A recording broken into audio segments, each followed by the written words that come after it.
Welcome to the Etsy Conversations podcast, featuring inspiring interviews with Etsy shop owners, hosted by Ijama Elazu. Hi, and welcome to the Etsy Conversations podcast. I'm your host, Ijama, and I thank you for joining me for this week's episode of the podcast. My guest this week is a first for me, and I'm so excited because if you've listened to the podcast for a while, you've probably heard me ask for more international sellers who are non-US based. And my guest this week is Richard. He runs the Etsy shop Stoic, Birch, and he's based in the West Highlands of Scotland. And this is my first seller interview in Scotland, so I'm very excited. Richard, thank you so much for being my guest and welcome to the podcast. Thank you so much. Thank you very much for having me. Oh, I'm so glad. So before we start, can you tell us about yourself and what you make and sell on Etsy?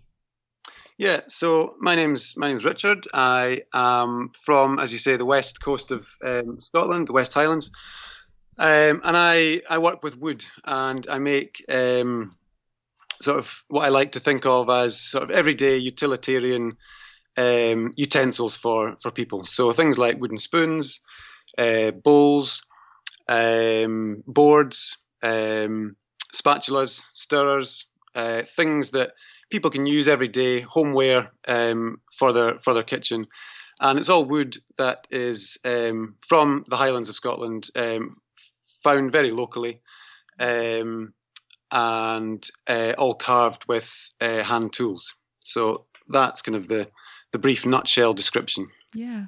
One of the things I like about the wood that you use is, and I was reading this in your shop, that you like to use wood that seems to have little or no value. So in essence, you're, I don't want to say recycling, but maybe it's more upcycling because you're giving additional life to wood that might be discarded permanently or done away with? Yeah, absolutely.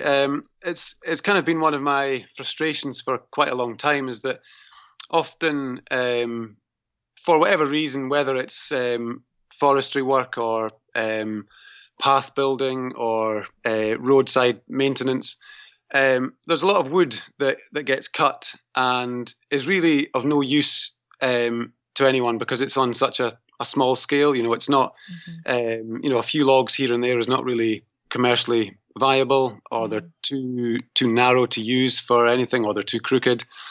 But for me, I've always been really interested in wood that's just been cut and left. And there's nothing wrong with wood that is left to decay and to rot. That's a great natural process that needs to happen and is very healthy. But there's also really great wood that, takes years, sometimes decades to grow. And if you let it rot, you're never going to get it back. And it's perfect for making wonderful things with. So it was kind of, I've had that kind of feeling and that frustration for some time. And I've always kind of tried to utilize things where I can. But I guess it was one of the reasons, or one of the opportunities I saw in setting up Stoic Birch. Oh, nice. So I would assume that helps to keep the cost of your raw materials low. It does, yeah. It allows me. So I kind of look at it as a trade-off because it takes me a bit of time to go and source the wood, but I'd be walking in the woods anyway, and I'd be looking for wood anyway. So it's almost part of my downtime and my the sourcing and the looking for wood is part of my it's almost extra to the process, but obviously it's a really important one that kind of keeps me going back into the woods. Yes, yeah, and that makes sense too, because I guess for makers who have a source where they can simply place an order and get that, additional time goes in elsewhere in their process, and for you, your additional time goes into your sourcing and actually I guess, hunting for the wood. I'm picturing you hunting for the wood as you're walking through the woodlands. Yeah, yeah. I've always got my eyes open. So it's definitely, you can hunt for many things. You can hunt for mushrooms. You can hunt for wood. You can hunt for you know, food, berries, nuts and things. But I like to look for those perfect logs that have been either fallen by the wind or have been felled by people and just left. Yeah. So it's a nice process that I wouldn't want to lose Yeah. in my work. How did you get into woodworking and making what you do? Are you self-taught? Did you go to YouTube University like many people do? Well, so I, it's kind of interesting because I studied sculpture at in Edinburgh, Yeah. and I'd always had an interest in kind of wood and woodcraft, but that didn't really feature too much in my sort of sculptural education. There was other materials that I explored and other kind of sort of techniques and concepts and things. But even before I went to uni, I had an interest in the forest, in the woods, and in making kind of craft items and sort of utilitarian things. And I guess after I graduated, I was, I was trying to work out how you could actually integrate the kind of craft side and the fine art side. And it wasn't until a bit later that I kind of decided to do that with Stoic Birch. But I think as a teenager, I'd kind of developed a very strong interest in exploring my kind of local area and in particular learning how to utilize different woods and to make different things and use different tools. So my kind of interest in sculpture was kind of informed, I think, firstly by the woods. I like that one of the things you had said earlier was when you saw this the wood that was of little or no value, at least that's the way it appears, that helped make your decision to open your Etsy shop. And so was your first thought when you were opening your Etsy shop I have the thought in my head. I'm trying to make sure I phrase this correctly. But when you saw all this, did it then occur to you that you could actually make these into something and turn it into a business?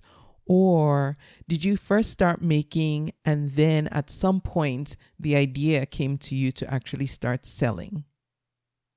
I think it was probably more of a slow burning thing where I'd always seen that there was some sort of potential in the wood that could be found, and that I had the skills to make things, and that I enjoyed making things, and I would kind of make things for gifts and for presents and things, and I guess it's a combination of kind of just looking at it a bit more. Thinking about it a bit more, and then kind of maybe getting the encouragement from other people. There's the classic "you should sell this." Yes. And I guess it began to sort of crystallize a bit more as an idea, or not so much an idea, or as just the feeling that this was something that was worth exploring and developing further. Yeah. So coming onto Etsy, how familiar were you with the platform going in, and why specifically did you pick Etsy instead of, say, another marketplace or even starting your own e-commerce shop? I think so. I guess I was aware of Etsy for some time before I set up Stoic Birch. I think I had even set up the shop in its very sort of like embryonic state, without officially opening it, a couple of years before I actually went ahead and opened it. The name Stoic Birch had actually come to me before, and I wanted to kind of like park that, and as I kind of firmed up what I would actually do. As it turned out, I got a bit busier with some other projects and didn't open the shop until till a couple of years later. But I decided Etsy looked quite good because I had seen some other friends and other sellers that I had admired, and I thought that this seems like a good way to go. And the fact that it's a ready-made marketplace, I had even less knowledge then about driving traffic to a website than then. So I would not have. I don't think I entertained the idea of setting up my own website at the time. So I thought I would kind of, it seemed like a good idea to test out whether people would want to buy my work on Etsy, and then see if it was worth developing on from there. So when you opened your store, how soon did you start to gain traction? Like, when did your first sales come in? Was it a slow ramp up, or did sales pretty much pick up quickly? Yeah, so I had in my setting up, I had sort of done a bit of research and some reading, and I knew it wasn't quick to get sales on Etsy, and I was even prepared to wait like a year for my first sale. Very smart of you. Yeah, but that didn't have to happen. I think maybe within a couple of months. But it was an interesting lesson, because my first sale was actually a return.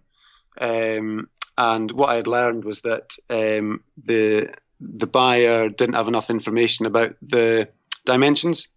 So it was actually a really good lesson to not kind of celebrate too quickly. And it's a constant process of getting feedback and adapting that. So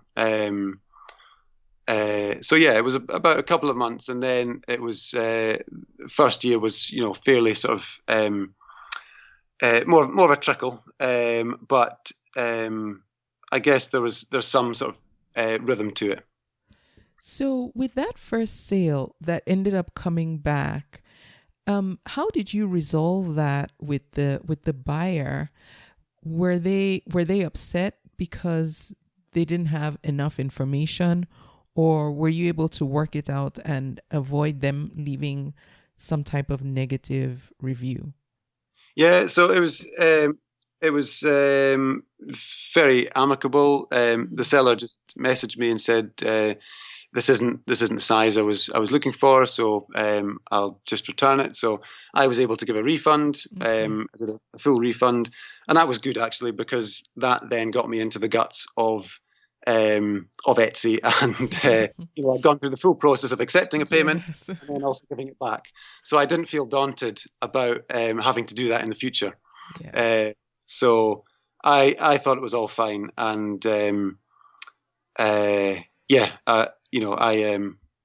found that was quite a positive experience. Yeah, I agree with you actually. When I first started selling on Etsy, I think within the first 2 or 3 months, I also had to do a return, a refund, and figuring out that process too, because when you open your Etsy shop, it's not the first thing you think of that you're going to have to figure out how to give someone back their money, how to get back a product. And so for me, it was I'm glad it happened early, just like you said, because it was good to figure that part out. Fortunately, we didn't have to do a return, because after the buyer bought it, I guess she had buyer's remorse, and then messaged me and said, "Oh, please, I don't think I want this anymore. Can you just refund me?" And I was like, "Oh, okay." So yes, it's good to go through that. Definitely. Now, Do you do anything else outside of selling on Etsy, or is Stoic Birch your full-time income source?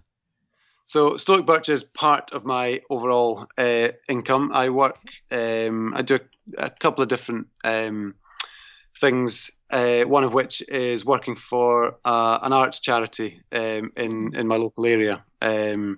So I guess in the States you have not-for-profits, non-profits. So it's a similar sort of setup to that. So I'm really lucky in that sense because I'm getting to be making things with. This is particularly with young people. So I'm working with young people in a whole range of different art forms, and through that I get a bit of studio space. And I can also access various equipment like cameras or editing software. So I've got quite a good setup where I can also use that studio space for say like photographing my work. Oh, nice, yeah. For my listings and things. So there's a kind of a definite crossover, Stoic Birch and in my other work. So where do you tend to make your products? Do you have a home studio that you use, or do you make them elsewhere?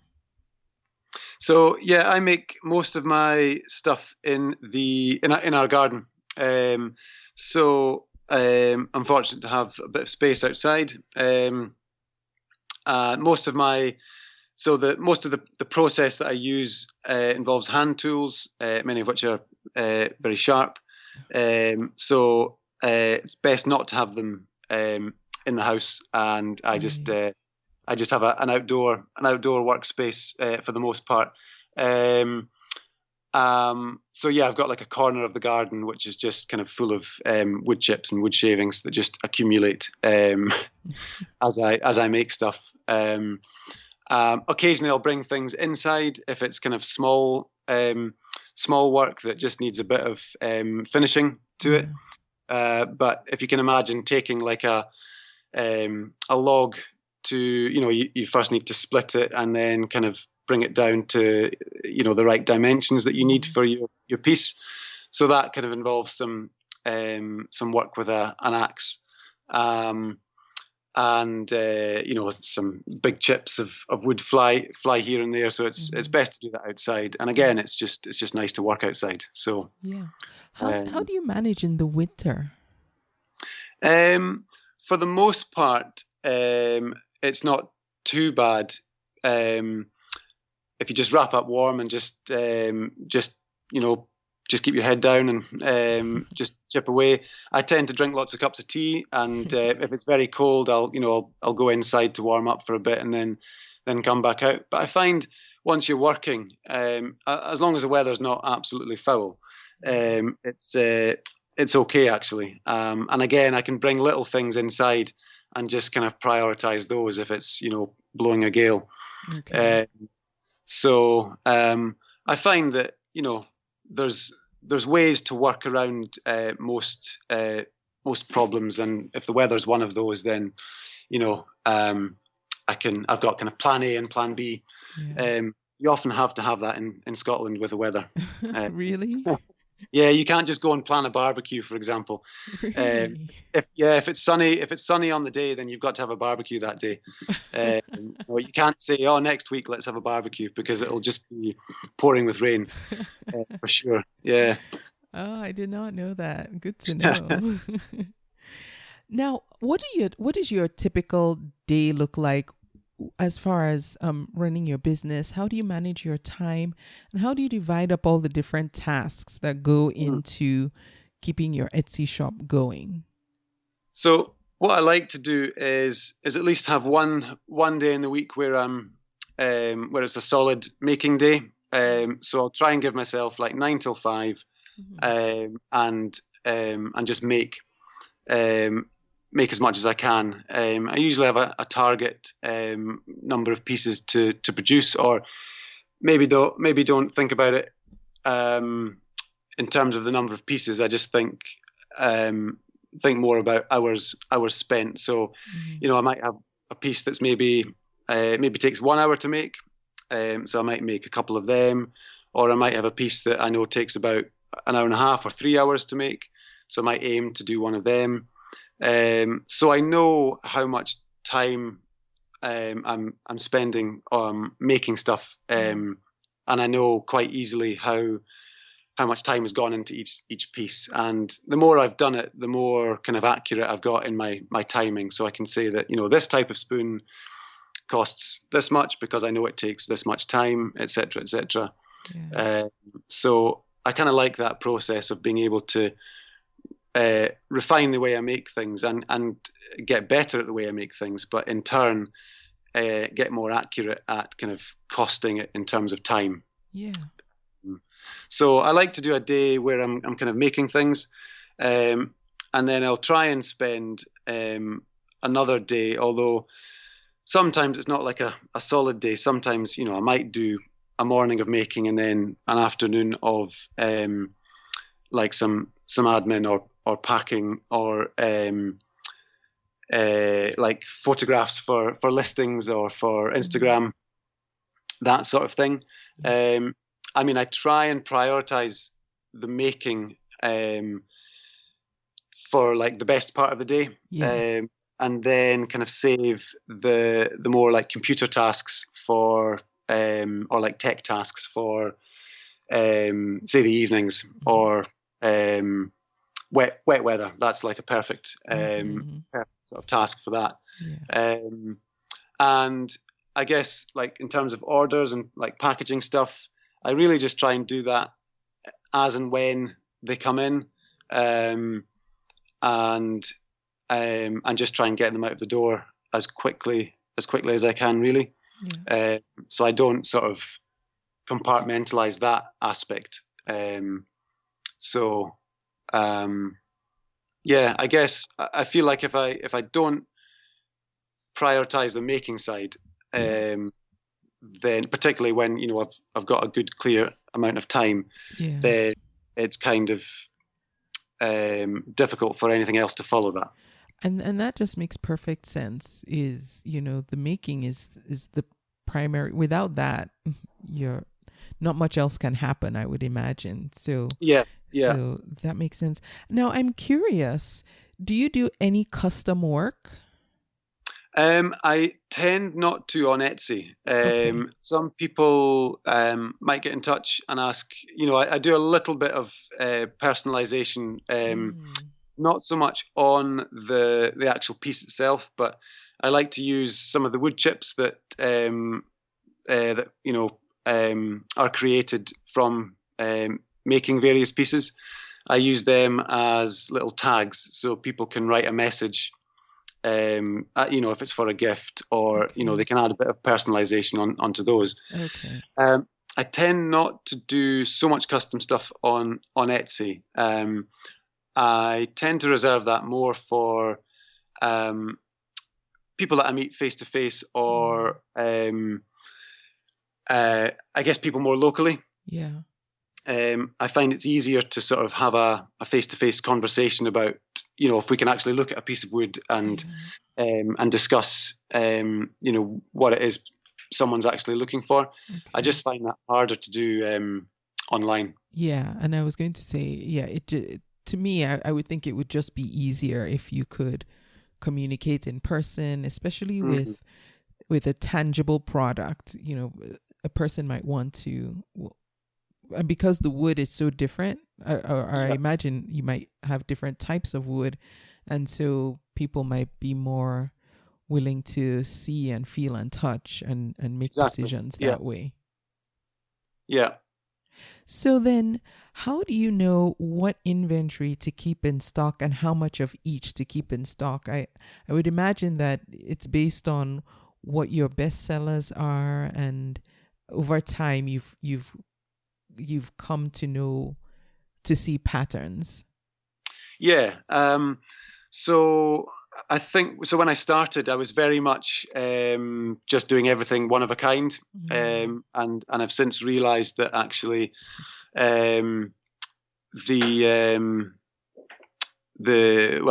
the keys is really to try and keep products that will, to make multiples of products.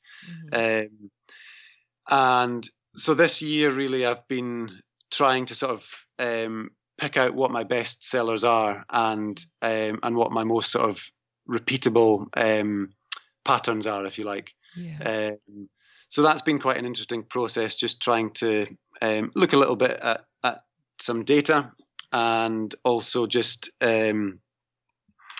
refine designs as well. So like, some of the designs I started with, I kind of look back on now and think, that's a wee bit, I would have done that a bit better. So I've been able to kind of refine the my process as well and kind of make something that I'm really happy with, and also that I'm happy that I can reproduce quite quickly. Yeah. Or, not quickly, but efficiently. What I've found is that when I first start to reproduce an item, it actually takes a bit longer, just because I'm sort of measuring it against the original or trying to, trying to replicate it as much as possible. And that process initially, for the first maybe 2 to 5 takes a bit of time. But after that, you kind of get into the rhythm and you can get more of a flow. So I think there's more of a payoff to sticking with that kind of that repetition. Yeah.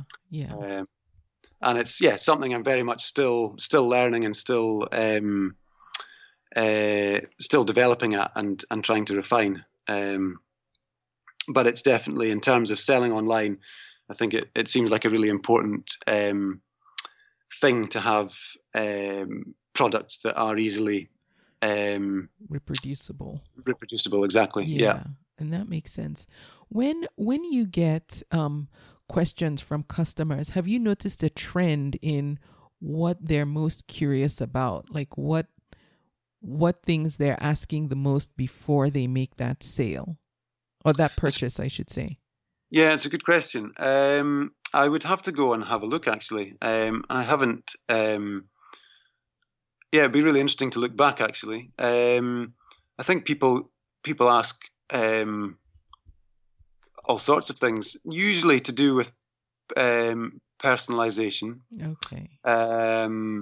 Or sometimes the finish, sometimes where the wood was actually from,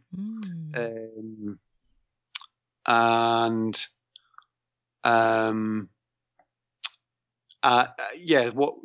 what's it most suitable for? What's the item most suitable for? I try to include most of that info in my description in any case, but some people might like a little bit more idea or inspiration.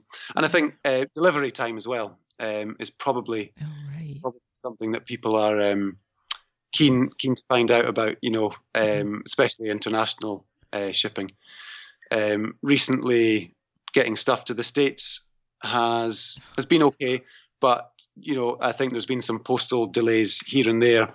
Yeah. So I've tried to get them out of my door as quickly as possible. But I know that I've been watching the tracking, and there's been things kind of being held up here and there. So yeah, and just for anyone who's listening, we're recording this in the summer of 2020 when the COVID pandemic was going on, and and I know that has affected postal delivery times and rates and all whatnot. So that probably has something to do, probably a lot to do with things slowing down and getting, there being hiccups along the way, I would imagine.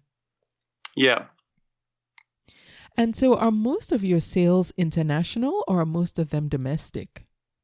It's a good question. I'd say probably most of them are domestic, but it could be as close as 50-50. Okay. Actually, quite a lot of interest from the States, but also Europe. So Germany, France, and Scotland and England, Wales and Ireland. It's all over. So Yeah, yeah. So, but yeah, I was quite pleased at the level of interest from the US. Yeah. Was there ever a thought in your mind to only ship domestically? Because I know, at least in the US, I know a good number of sellers don't choose not to ship internationally. For you, was that ever even a consideration? It was a consideration. I thought that would just make life easier Mm-hmm. because I didn't Yeah. know anything about like postage. Before I started this, I really didn't know anything about packaging or postage prices or what's zone one, zone two, Yes. all of that sort of thing. Um, so I kind of thought, make life easy for myself and just ship domestically. But yeah, I decided eventually that I would just try and ship worldwide. I could see that other people were able to do that, and I spent a bit of time just looking up the prices and doing a bit of research. So I feel like I know our Royal Mail brochures inside out. Yes. When you got your first international sale, were you terrified? Well, yeah, because I actually got like a flurry of them. Oh, wow. Yeah, so I'd had a little piece written about me, and that brought in a few orders from the States, and those were my first orders from the States. And yeah, so I really didn't know whether they would get to their buyers ever. I was just packaging them up and paying for the postage and yeah, like saying goodbye type thing. But yeah, it was amazing just to watch the tracking for the first time and just see that they get delivered to their people, and the system works. Yeah, I know. I remember the first time too. I was watching it until I couldn't watch it anymore because after a while it kind of goes into an abyss where you see the last place it was trackable, Yeah, and then you don't know anything again until yeah. it gets there, and that whole time you're in panic mode, like, what is going on? Yeah. And But no, it's actually, good. oh, Good sorry, feeling. go on. Yeah, I was just saying it's a good feeling when something gets delivered, Yes. and then even better when people give you feedback that they've actually got it. So Yes, and they're happy. yeah. So, just to backtrack a bit, I'm glad you brought this up because I wanted to mention this. You were featured on the Etsy blog back in January of 2019. They did in their shopping guides a feature on 10 fresh shops to fall in love with now, and yours was one of them. How did this happen? Did you know that they had selected your shop? Did they reach out to you, or were you just as surprised to see your shop featured when it showed up? They actually contacted me kind of a few days before the post went live. So it was kind of a shock.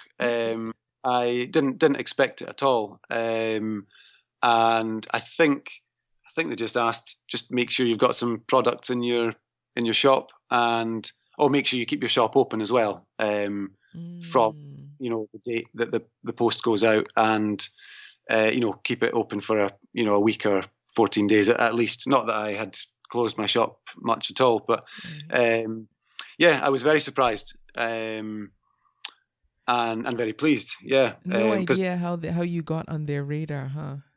no, I think they were obviously just looking at shops that had opened in 2018, Okay.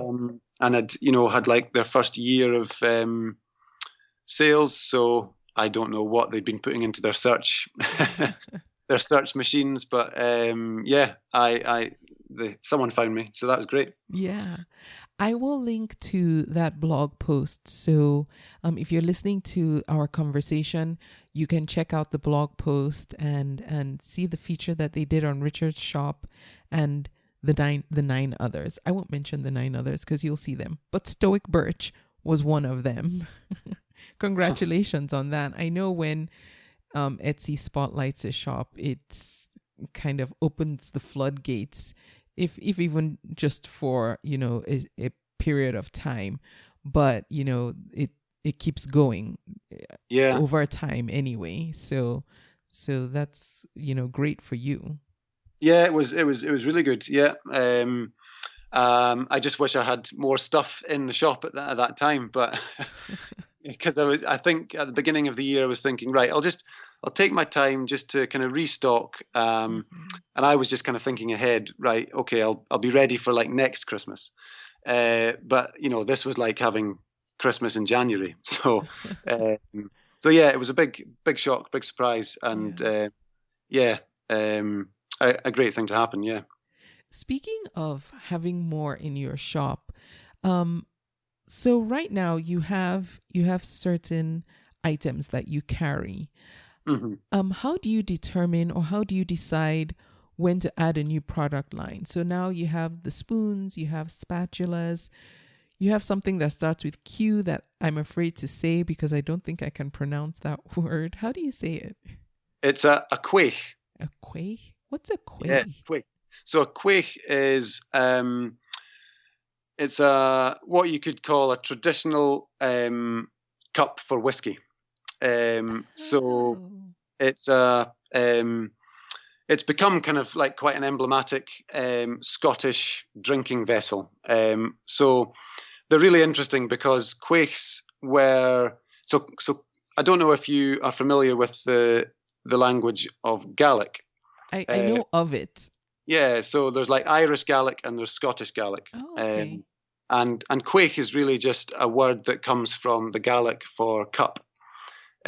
So back in the day, people would have had just a wooden drinking cup, and a quaich has become a kind of two-handled drinking cup. And over the centuries, it's become a kind of ceremonial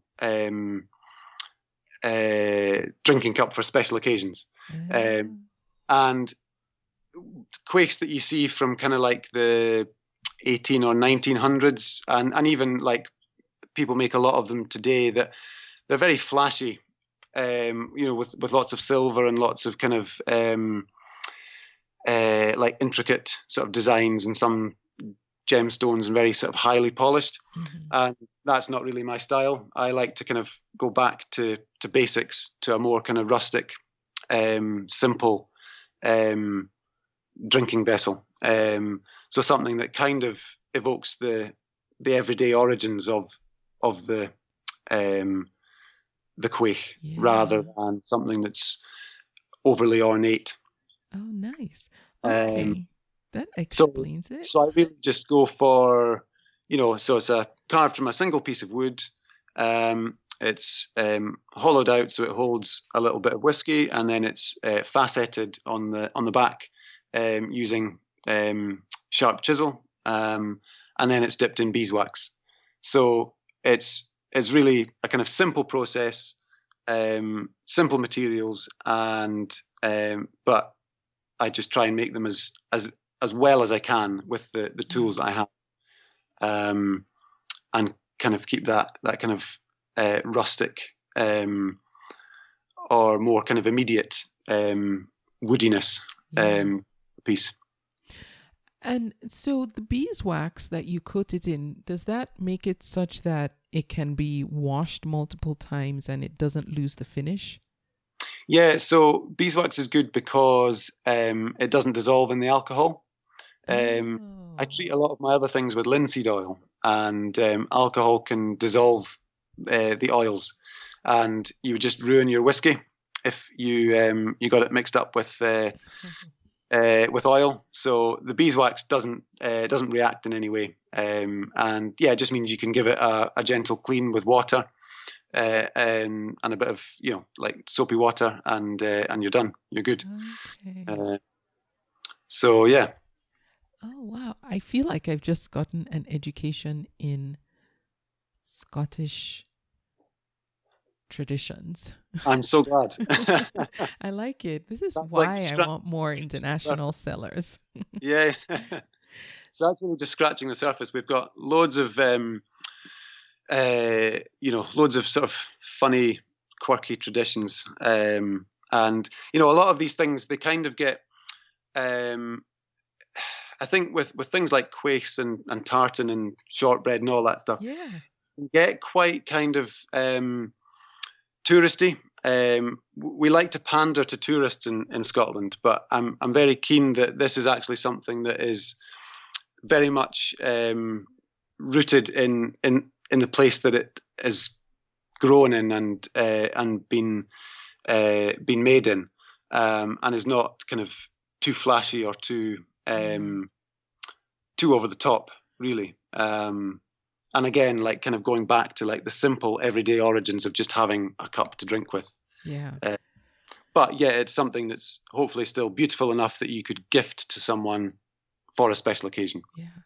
Richard, okay, this might not even be on your radar, but just learning what a quaich is and the history of it and how you make yours and why and all the detail that goes in and the thought behind it, just basically everything you've just said sounds to me like something that would make for a great blog post that could draw in traffic from, people just looking to learn about Scottish culture.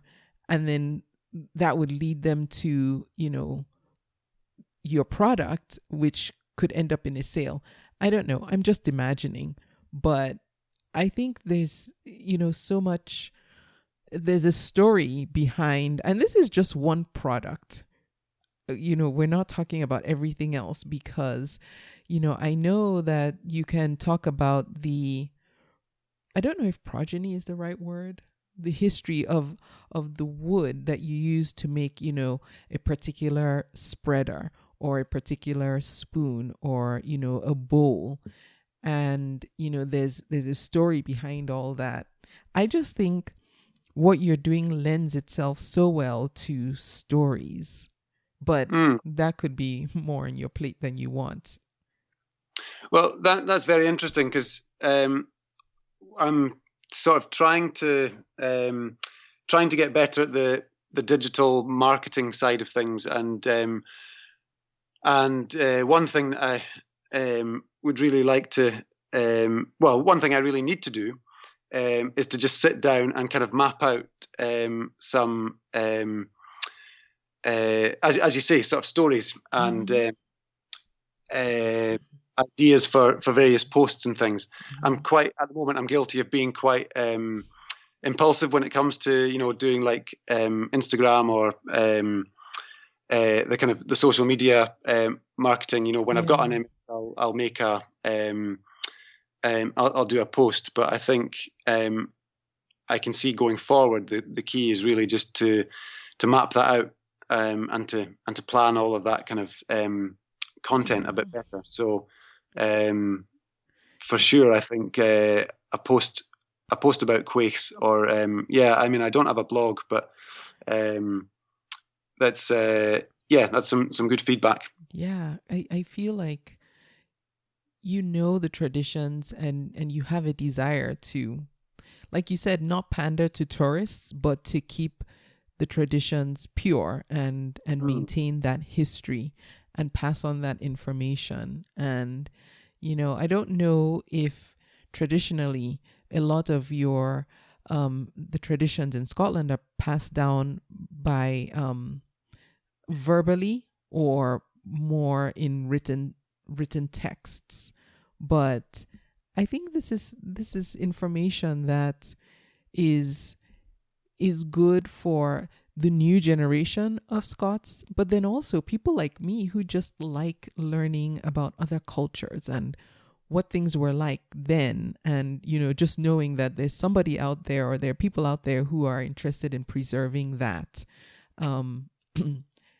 Just my thoughts. Yeah, for sure. So, okay. I'm always really pleased when someone when someone living in Scotland buys a quaich to celebrate their Yeah. wedding, for example. Yeah. So that's really nice. Yeah, I bet that's heartwarming, because then, that's somebody else who's holding on to a tradition. So, let's talk about shop promotion. How do you, if at all, actively promote your shop or your products to drive traffic? I know you've mentioned Instagram and social media, and it doesn't sound like you do like it doesn't sound like you do like heavy promotion on there, but what things do you do that you think helps to drive traffic to your shop? I think that's another sort of area that I'm still learning, and I actually I finally bought a smartphone just a couple of years ago, specifically for What? Instagram. Yeah. Have you been using a flip phone? I've been using just like an old an old Samsung thing Wow. that wasn't really fit for purpose. Okay. So like I I'm not like this isn't what everyone in Scotland is like. I just I just particularly am like really analog. But so I actually decided, right, I need to get onto Instagram. I need to be promoting my stuff, so I need a smartphone that actually works. And so yeah, it's been a learning curve, but I really like that the Instagram platform. I think it works really well for visual stuff. So yeah, I just as I say, I'm not very. I guess I'm not as disciplined with the posting and the promoting as I am with the making at the moment. Okay. So I need to kind of weight that balance a bit differently, more in favor of the marketing for sure. Yeah. And I try and just include some. So in every like sale that I make, I put a little bit of information and ways that people can sort of stay in touch and follow me as well, so that hopefully customers turn into repeat customers. And a mailing list is something that I've been that I started at the beginning of the year as well. So Okay. because I've started to do in January, end of 2019, I started to do some carving workshops. So these are workshops with a small number of people, and showing them how to use the tools that I use, and then how to make something like a spoon. So that's been something that has been really good, and was kind of stopped momentarily with COVID, but I hope to get back to that when I can, hopefully not too far away. Oh, that's nice. So people who sign up to your mailing list, you inform them about upcoming workshop, at least, well, when you could inform them about upcoming workshops, and they're able to attend and learn to make on their own. Yeah. So Nice. be able to come and so I've got all the tools that people can use, and then they can learn the sort of principles of carving.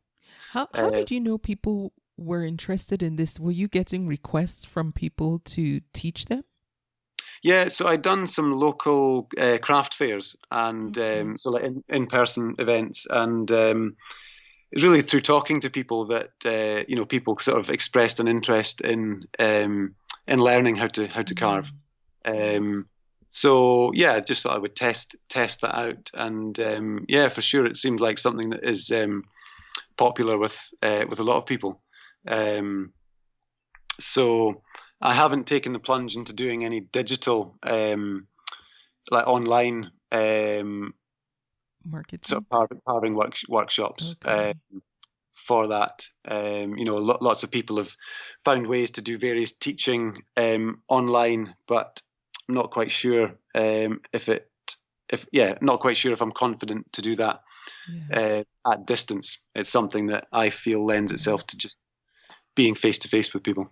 Yeah, and I agree. I think there's some things where just having that physical person there that you can ask questions, that if you're holding something the wrong way, they can reposition your hands and say, well, Yeah, no, definitely. this is how you do it and this is how you cut it.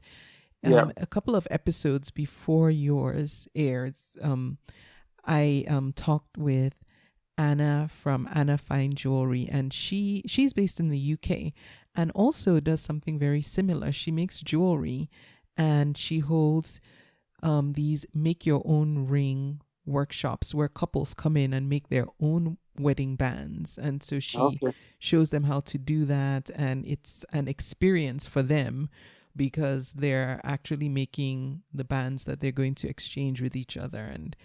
And again, it's something that lends itself much better to an in-person experience than, say, doing an online course and having someone just watch videos and follow along.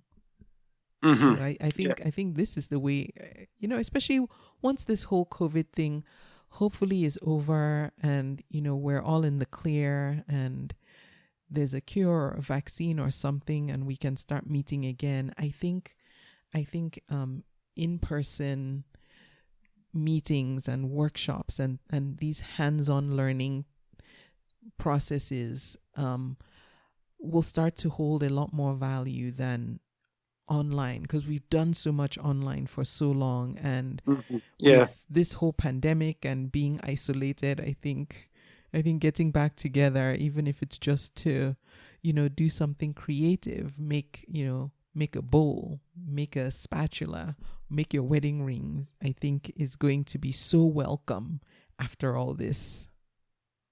I think so. I think also just getting outside as well, and just connecting with your environment. Yeah.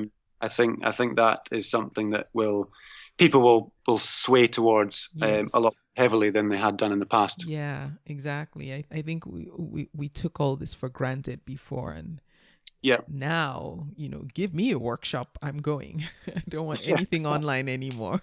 Yeah. What are, or rather, when you get an idea for a new product, typically how long does it take you from the time the concept comes to you to actually making it, executing it, and then having it up and ready for sale? I think it varies really. I think, as you mentioned earlier, I've kind of got the various categories that of product that I make, and because I've done it often enough now, I know how much time it will take to, I'll know roughly what a spoon takes to make, or what a quaich takes to make, or a spatula, etc. And really the different items that I make are they're going to be variations on a theme. So it might be, tweaking a shape very slightly. I mean, you'd be surprised how addictive or how intoxicating it is when it comes to like working out the design of a spoon. We put spoons in our mouths every day, but you never think about the design of it. Right. You never think about each individual element, each individual taper, or changing the angle, or the depth of it, or the width of it. You just don't think about that. Yeah. But when you start to like really drill into that and work out, well, actually, is this going to be comfortable in someone's mouth, or will this work as a bowl, as something that will scrape out a pot, or does it have a function? So it's very interesting when you do start to design new products to actually test them out a little bit. I like to make something and keep it aside for myself, and then kind of road test it and do some cooking with it, or eat some meals with it, and keep that aside for myself, and then just see how it works.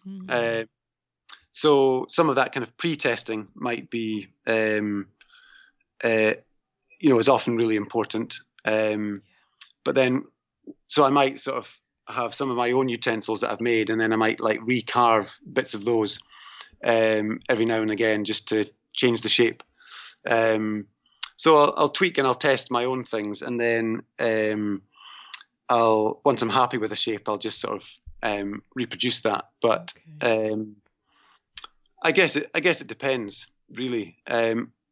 My process is more or less an intuitive one. I don't often spend a lot of time sort of drawing my ideas. Some people I know, will really take time to plan things out and to measure things on paper. I like to work a little bit more intuitively, maybe do a few quick drawings just to sort of get the shape out of my head initially, and then tweak that a bit on paper, and then move on to just sort of working it in real life. That's so interesting, because when you said we put spoons in our mouths every day, but we don't stop to think about, the shape and, how it feels and all whatnot. And I thought that's so true, because I'm so particular about the, yes, like even when I go to, like to visit other people, and everybody knows it's a weird thing I have, but I'll look at the cutlery and say, I don't like that fork. I prefer this one, or it's too the tines are too long. I prefer the short ones. And it's weird. People think I'm weird for it, but you just validated me. Yeah, totally. Yeah. I know exactly what you mean. Yeah. Nice.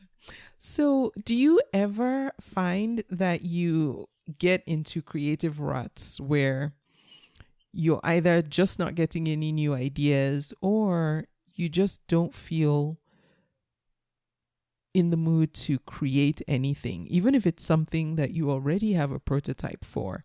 And how do you get yourself out? I think I found that actually having the right type of wood is really important. And actually, I've tried to sort of make certain items in wood that's not really suitable, and that usually leads to frustration, where the wood's just kind of not doing what you had anticipated, and it, as you know, like in wood, all the fibers grow in different ways, and some will be really straight, other wood will be really gnarly, and if you're kind of forcing the wood to do the wrong thing, then you probably get unsatisfactory results in your carving. So I find that if I'm kind of stuck with something, or the only reason I get stuck is because I don't have the right wood to make the thing I want to make. So I often find if I go for a walk in the woods, kind of go back to that square one, find some nice wood, and then come back with it, then that's kind of, I'm re-energized and re-enthused about making that log into something now, particularly if the wood's fairly fresh, and is in good condition. So that is actually quite an important part of the process. Yeah, I would imagine. The creative process, yeah. Yeah, I like that. What would you say, Richard, are some things that you think that you did to help set yourself up to be successful on Etsy, either knowingly or now in retrospect, looking back, you can see some of the things that you did that did help you get set up to be successful on Etsy? I think I did a bit of did quite a bit of research beforehand. I looked at various other shops. I read various articles, particularly, all the ones that are available in I think it's the Seller Handbook on Etsy. I looked at other platforms as well, but it was fairly sure that Etsy was a good one for me, and I had done a bit of looking at the kind of aesthetic that I wanted as well from Stoic Birch, and I kind of had a sense of the way I wanted things to look in advance of actually setting up the shop. And I think from there, I just gave myself like a checklist. So I went through sort of, right, okay, I want to create a logo. I want to, fill out all the info that I need in my shop. So a little story about me, some images. I want to make sure that I can actually photograph work in a way that is of high enough quality. So I spent a bit of time kind of experimenting with the photography to make sure I kind of had a system or almost like a template for doing that. I think it was just a process of working through a list of, I guess, the basic things that you need to set up, and then from there just making and keeping the stock levels up and refining the like product descriptions and the various tags and learning all of the kind of the more inside parts of Etsy. Yeah. But I feel I was quite methodical when I started.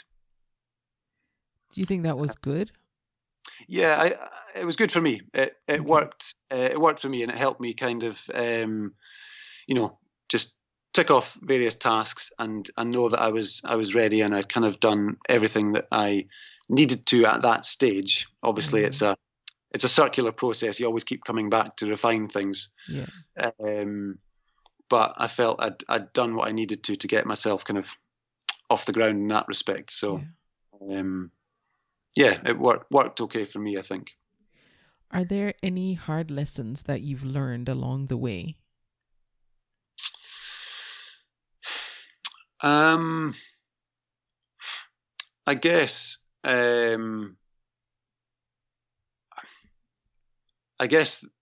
that maybe not hard lessons, but I guess I'm just learning.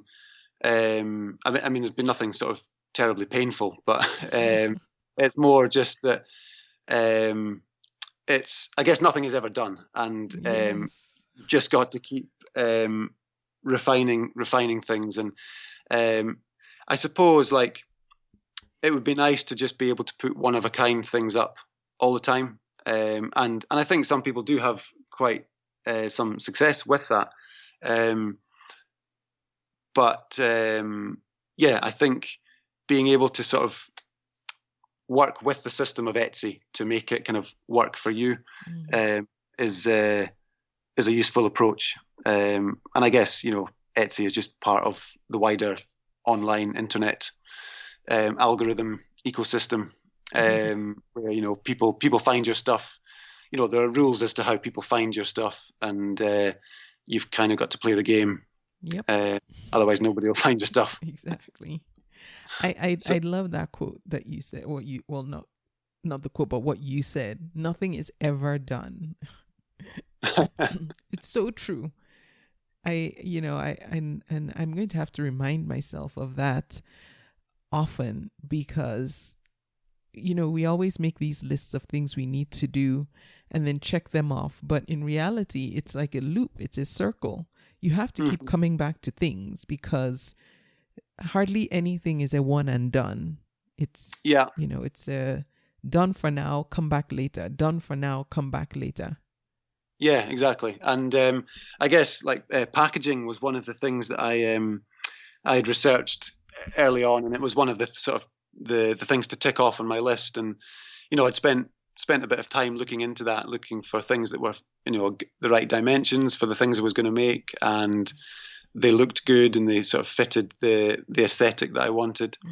But it's only very recently that I've actually revisited that and been able to make some improvements on that, and be a bit more efficient in terms of like packaging used and pricing, as well as maintaining the aesthetic, the look that I want. So that was definitely something I revisited. And I really like I think it's the banner that you have in your store. It does invoke a certain, what's the word, like an ambience, an atmosphere of nice. Where I imagine the wood that you're using comes from. Okay, good. Yeah. What is, or what are any things, or maybe one particular thing about selling on Etsy that you really like? And then are there any features that currently don't exist on the platform that you would one day like to see? So I think some of the things I really like about Etsy is that you can have that really close contact with your customer, and they can get in contact with you really easily. And you can have a nice conversation with people. They can learn a little bit more about how you make things. You can learn a little bit more about them, and you just have that, a far better relationship than, if you're buying something off Amazon or eBay. I haven't spoken to Jeff Bezos, on Amazon. Have you spoken to the Etsy guy? Why is his name escaping me now? Josh, is it? Yes, Josh. I think so. Silverman? Yeah, I think so. Yeah. No, I haven't. But you can have nice conversations with people that's true. on Etsy, and I think that's a real sort of highlight of the platform for me, and particularly making handcrafted things that people may have visited, the part of the Highlands that I'm in, and they may have some sort of connection to it. So it's nice to kind of learn a bit more about the customer's connection to the place through the conversations. But in terms of features that I would like to see, I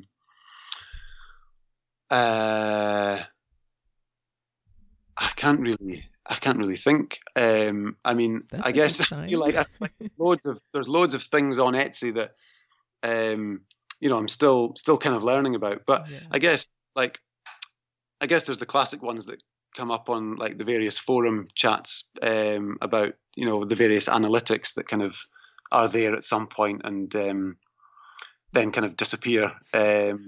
So like I like seeing that map where you could pinpoint where different people were buying or viewing your products from. That was cool, but that's disappeared. Yes, I remember that. That was cool, actually.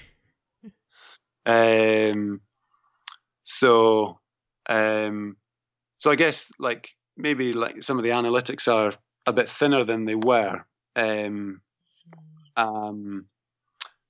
maybe you could get a bit more detail in that. But I mean, I guess for someone who has my sort of low level technological skill, it's kind of got plenty.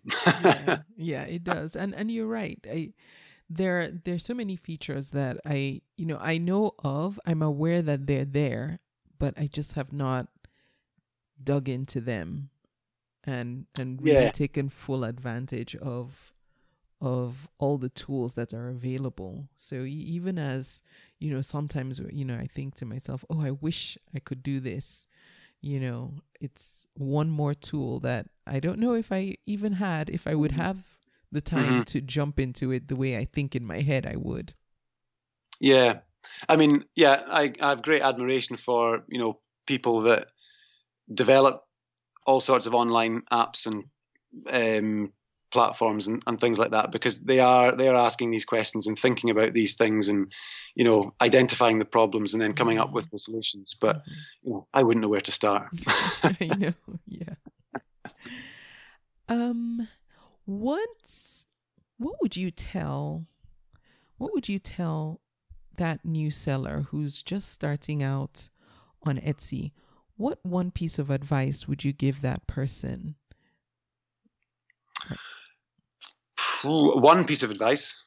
Okay, you can do more than one. I think probably things like, well, I think be patient to begin with. Is a good one. And photography, I think I'm fairly lucky in that I had access to good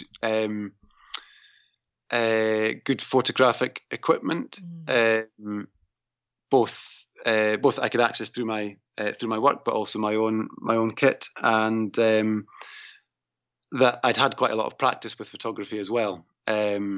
So I felt that when it came to photographing my listings, I knew how to get a technically good photo, but then also create something that was in keeping with an overall sort of aesthetic. So I think for me, that's a really key skill, which I would encourage anyone to sort of put real time into mastering.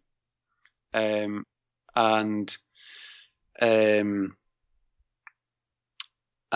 I think the visual sort of storytelling and the visual sort of impact it counts for an awful lot. And that's the thing that will make people get into the written story. That's the thing that will make people read. People aren't going to read before they see your image. They're going to look at your image first and then read. So yeah, I think I would just tell someone to invest time in learning the skills and invest in getting good equipment, or sourcing good equipment, borrow it from a friend, or get a friend to come and help you out, give you some tips. But yeah, I think photography is a core skill for, I guess, doing anything online. I think it's a transferable skill, and I guess like we're shifting gradually towards video as well. So being able to kind of control the visual aspect of your brand, I suppose, is really important. And you're so right, especially on Etsy. I think the way you put it is perfect, that you grab them with the visuals first, and unless that happens, they're not going to read more. They're not going to get to the reading. So the visual story is what will attract them to your written story. And I think that's so true, particularly on Etsy. With so many pictures to look at, yours has to grab someone's attention before they dig deeper. Yeah, for sure. Richard, what's something that you're doing now that you think is working really well for you and just your overall process on Etsy? I think probably keeping adding different items to the shop, and having a kind of a variety, a good choice of things. I think there are a number of different things that people like to buy from the shop. But I think having the variety serves me well, as far as I can tell. Yeah. Are there any particular tools that you use or resources that you've found to be helpful in your Etsy selling?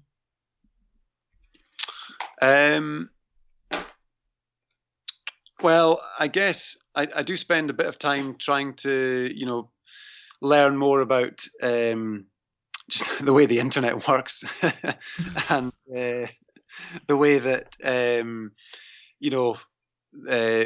SEO and the tags and things like that. Yeah. But I don't use, so I know that people use the various, there's various tools for helping you find your tags. Yeah. And I haven't yet ventured into that realm. Although I think, I get the impression that is very useful to people. But no, I guess there's nothing specific other than I tend just to do more research and reading about things that are particular to selling on Etsy, as well as just kind of general business marketing principles. Yeah. Just trying to learn a bit more about that. Okay, and that makes sense. I do have a question though. This was not. But I know you can answer this. So I'm curious, since you only recently upgraded to a smartphone, which one had the honor of being the one you chose to be your smartphone? What smartphone? Okay, so I have a smartphone from a company called Fairphone. Fairphone. So they are based in the Netherlands, I believe. And they source all of their materials ethically. And the great thing about the phone is, I don't work for them, by the way. The great thing about the phone is that it's modular. So you can actually, if you break your camera, you can actually take the phone apart, take out the broken camera, and you can order a spare part for your phone. Wow! All of the spare parts for the phone they produce. So you could buy like a new screen, or you could buy like a new port. So I did some research and came back with that, and I thought, that suits me. Wow! Look them up. You don't go into anything blindly, do you? Try not to. Oh, wow, interesting. I've never heard of them. And you said the manufacturers or the maker is from the Netherlands? Netherlands, yeah, if I remember rightly, yeah. Okay. Yeah. Interesting. Okay. I was just curious, so thank you for sharing that. If anyone wants to get in touch with you, what's the best way they can connect with you? So they can either get in touch on Etsy, or I have email address hello@stoicbirch.com. So anyone's very welcome to get in touch, and or Instagram. Okay, and what's your Instagram handle? So it's @stoicbirch. Okay, all right. So I will link to your Etsy shop and Instagram, and then also put your email too in the show notes for this episode. So anyone who wants to connect with you can link up with you, whichever way is easiest for them. Great. Richard, thank you so much. I really enjoyed this conversation. I feel like I'm sitting out in a Scottish meadow talking with you. So thank you for transporting me. Thank you for the opportunity. It's been great. It's been lovely. You are so welcome. And I thank you for listening to this episode of the podcast.